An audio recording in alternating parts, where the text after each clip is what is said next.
Good day everybody, I'm Jeremy and today we are going to be cooking some ribs on the barbecue using our indirect cooking method. Okay, so once you've got your ribs prepared by using your favorite recipe, you're going to bring them out, you're going to set them in your rack, and then you're going to move them over to the barbecue grill. We've got it all set up for the indirect cooking method. We've got our water pan down the bottom, and then we've got our coals moved over to this side of the grill.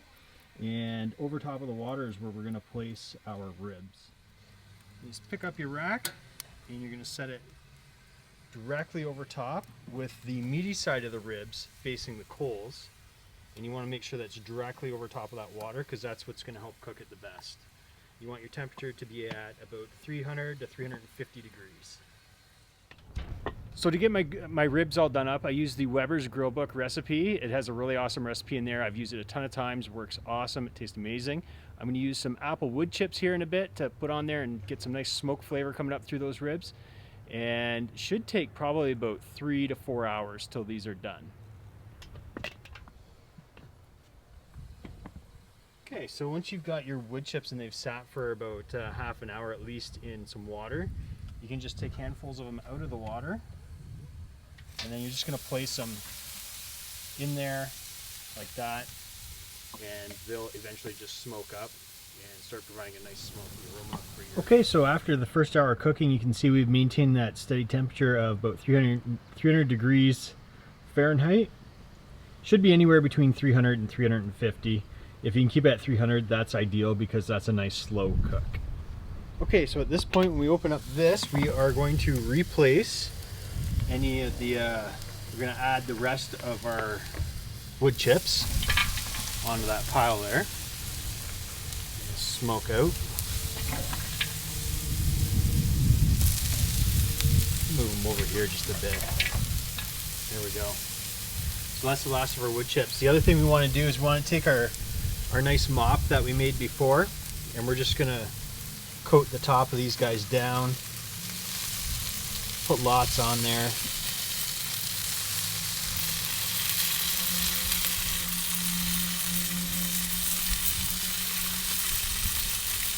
Always put them the fat sides up. That way all the fat kind of runs down and your moisture runs down and gets all the ribs nice and evenly. And then with the mop, you just want to make sure that you get anything that's cooking extra fast. Any dry areas that you can see, coat it on there nicely. Get the ends a bit too. It's okay if it cools, because that's going to soak into those ribs. It's going to soak it all up. The other thing I'm going to do is I'm going to go get some water, and I'm going to replenish the water that's down inside. That way we won't run out of water in the next hour of cooking. It's been 1 hour since we put them on. So, yeah, get that all nice and soaked with the mop. Good, as much as you can just down in there. Get them all coated up. These ribs are looking really good. They're looking tasty. Not burnt.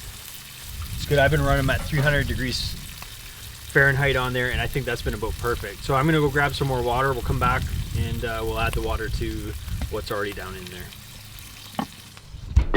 Okay, so I've gotten about 2 cups of water here, and I'm gonna just pour it down in there. I don't want to overflow it.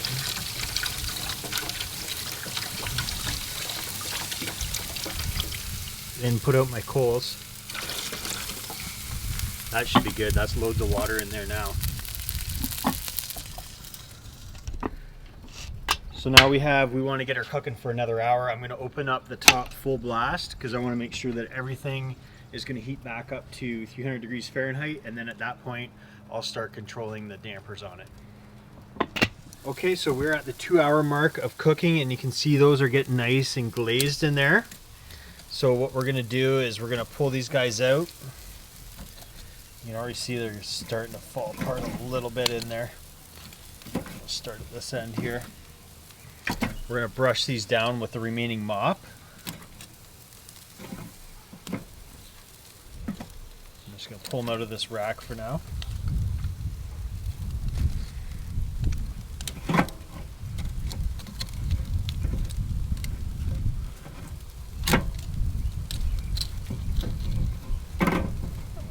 to the rack. There we go.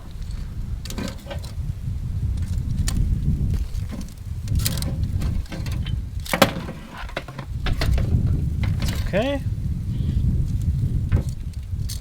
Brush these guys down again with whatever we got left here and mop.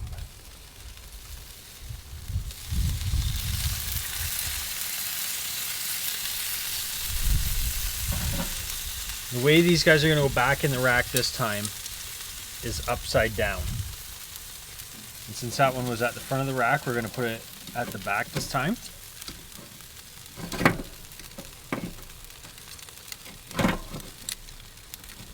Actually, that one there was at the back of the rack, wasn't it? So, technically.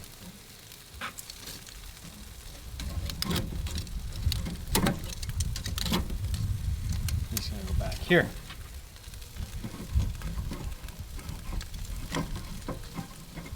Like that. We're going to flip them all around like that.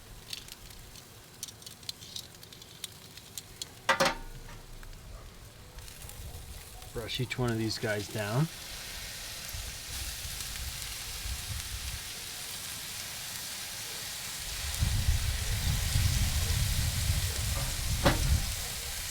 And then put them back in there one by one.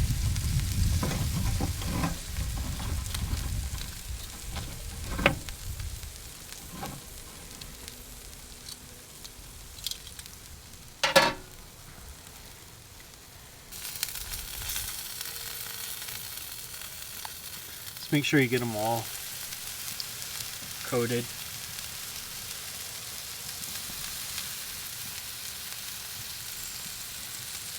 That black char that you're seeing on there, that's because of the brown sugar. Tends to produce a little bit of charring. It's good to take them out because that way you get the sections of the ribs that haven't really been touched yet. You get them all coated up. You can see that there in that shot. Just coat them right up. Soak them right down with that mop. And place them back in, upside down. And then any mop that you got left, just drizzle it down so it can soak in around the bones. Get them soaked. Our water down below, it looks like we have lots of water in there still. So we're good that way. Just get that mop. Drizzle it down those ribs.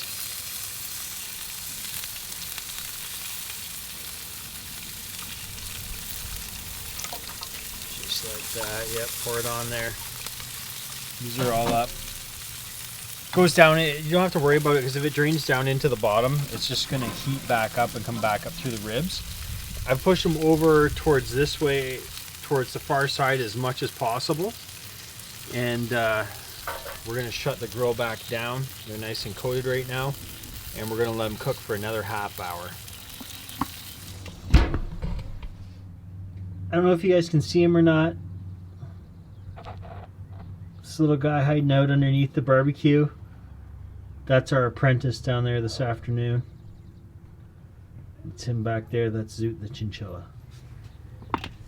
Okay, so after 2.5 hours of cooking at nice slow 300 degree Fahrenheit degrees heat, we're gonna pull these guys out rack by rack, and you can really see where that meat is starting to pull back on those ribs there, on the tops of the bones right across here. That's good. That means that they're cooking up just nicely. We're gonna get rid of the rib rack. Set that off to the side, and we're going to coat these with sauce. Now if you elected to make your own sauce, that's fine. I'm using the garlic grilling sauce. It is good stuff. We're just going to pour some of that on here, rub it around. I'll coat these guys up just nice. We're going to do both sides of the ribs.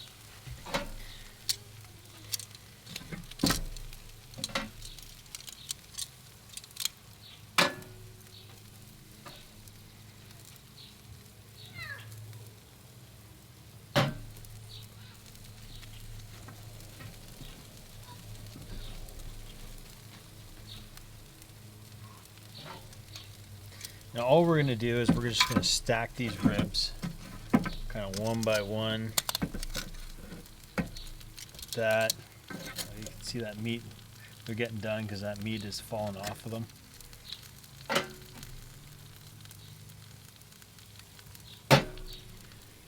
Nice sauce.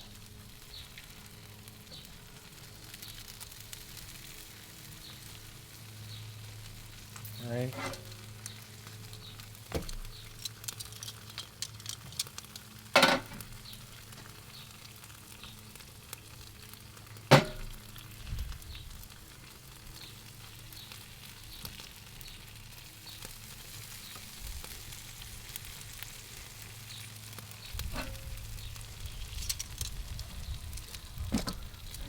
And you want to put your most cooked ones at the back.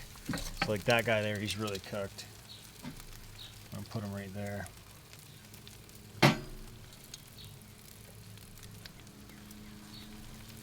then anything that's not cooked, you're gonna put closer to the coals.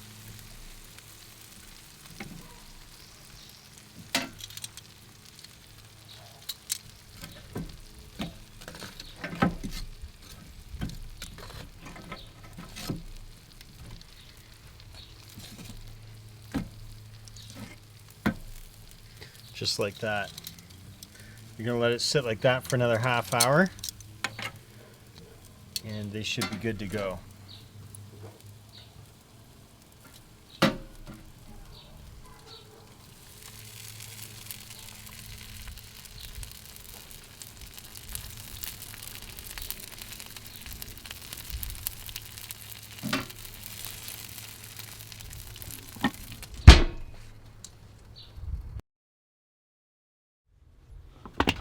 Okay, that's it for the ribs, guys. We are pulling them off and we are taking them inside and we're cutting them up. Look at how nice and juicy those are. Yep, those are going to be amazing ribs. If you enjoy this video, stay tuned to the channel. I'll be putting up more. I have another shoe video coming up. I have a sandal video coming up, and I will be sure to do some more grilling videos for you this summer. Until next time, ta-ta.